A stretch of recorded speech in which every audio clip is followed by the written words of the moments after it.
Hi friends, today's video is a bit impromptu. I didn't write a script out or have any bullet points to make sure that I cover. Today I just wanted to briefly mention grief. It comes in waves, and grief can start before your loved one passes, when you get the difficult diagnosis. And there may be treatment, there may be things that can be done to slow the process or certainly to relieve any physical discomfort that your loved one has, but they're not going to get better. Like, this is the illness that will end their life. Grief can start then. It may not for everybody.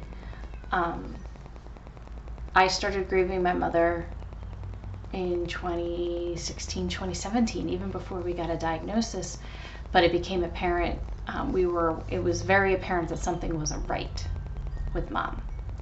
And at first we thought it was just because she was in the process of retiring. Any of you who knew my mom knew she worked for a doctor for over 30 years. She did everything except the actual doctoring, scheduling, insurance, billing. She even drove patients to and from her appointment.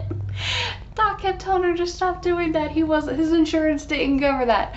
But yes, she would pick up ladies, who lived close by to the office. She would pick them up from their house and bring them to the appointment and drive them home. Yeah, so there was a lot happening with that retirement, because they literally treated like multiple generations of families, and everybody loved my mother. My mother loved all of her patients. She was invited to baby showers, weddings, funerals. She went to a lot of those things for many, many of her patients. She absolutely loved them. So it was extremely stressful, and it was emotionally draining, because the patients, of course, they're just thinking about themselves. I have to find a new doctor. She's like, so do I.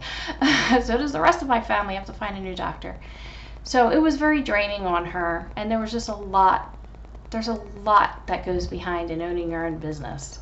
So even when they were no longer seeing patients, she would still have to go to the office to make sure the business side was taken care of, taxes, and make sure any bills were paid, and shut down all the equipment and stuff like that. So we kept saying, okay, well, when everything is done, when the retirement officially starts,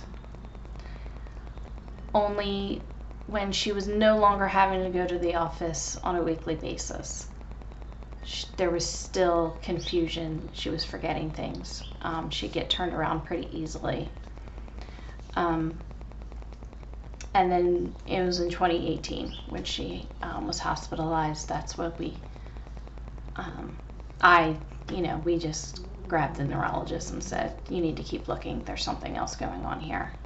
And eventually we got a diagnosis in 2019. And we lost Mom February of this year, February 2022. So when she passed, yes, my sister and I, my dad, we all cried. There's no doubt about that. And we miss her terribly. But a bulk of the grieving we had already done. Because every time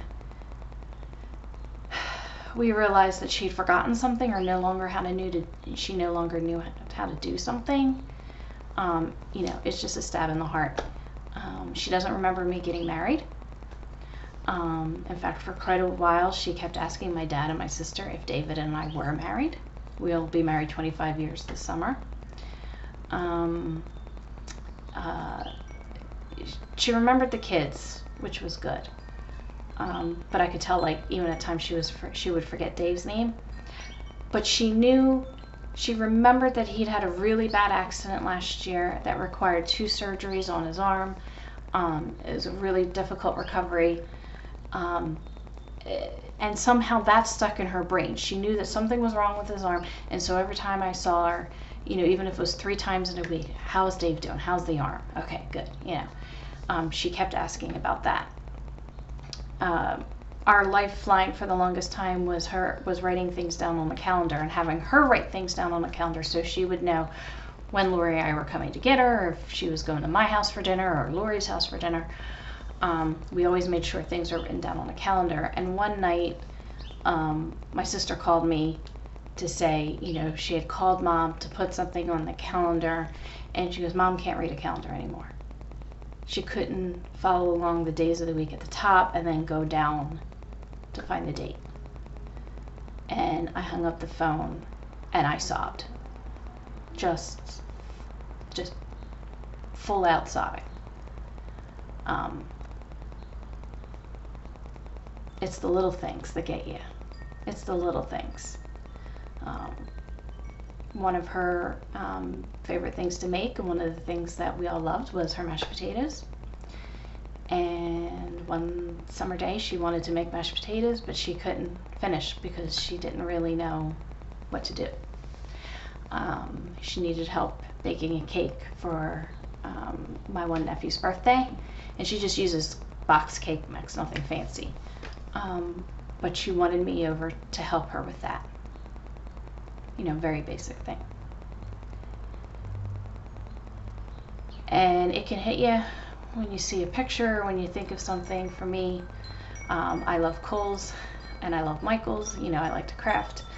And so if I see something or think, oh, I need to run to Kohl's, I'll call Mom and have her go with me. It's like, no, I can't do that. That hurts. And like yesterday, I was on the phone with somebody. It had nothing to do with her.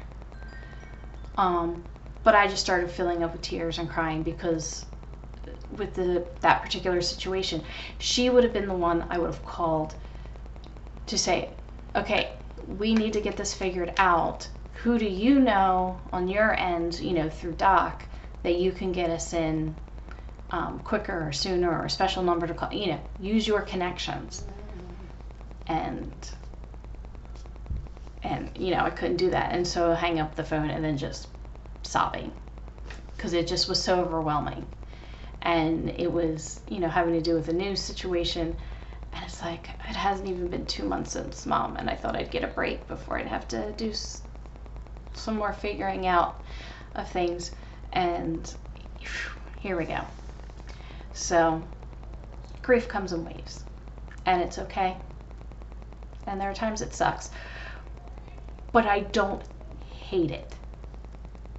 I acknowledge it and embrace it because it is part of the healing process. And there will always be things that make me teary-eyed, I'm sure, when I think of Mom. But eventually I'll be able to handle different situations and I won't fall apart. Because I will have remembered the things that she taught me, and know that she is watching over us and she is taking care of us. I have no doubt about that. But I'm in a bit of I deal with depression and anxiety regardless. So the past few weeks have been quite difficult with my mood. So I just wanted to just log on real quick and just say, it's okay. You're not in a funk. You're not in a rut. You're grieving. And that's okay. And feel it and find a way to get through it. And I guess that's it. I'm working on some other topics. I've gotten some good suggestions. So if you have any suggestions of things you'd like to talk about, you'd like to learn a little bit more, if I have the info, I'll be more than happy to share it. Just share it in the comments below. If you like my videos, make sure you like them because that helps the channel. And then also make sure to hit subscribe so you know when the next video is posted. All right? So big hugs to everybody out there. These can be difficult things, difficult times, but we will get through them. All right. TTFN. Ta-ta for now.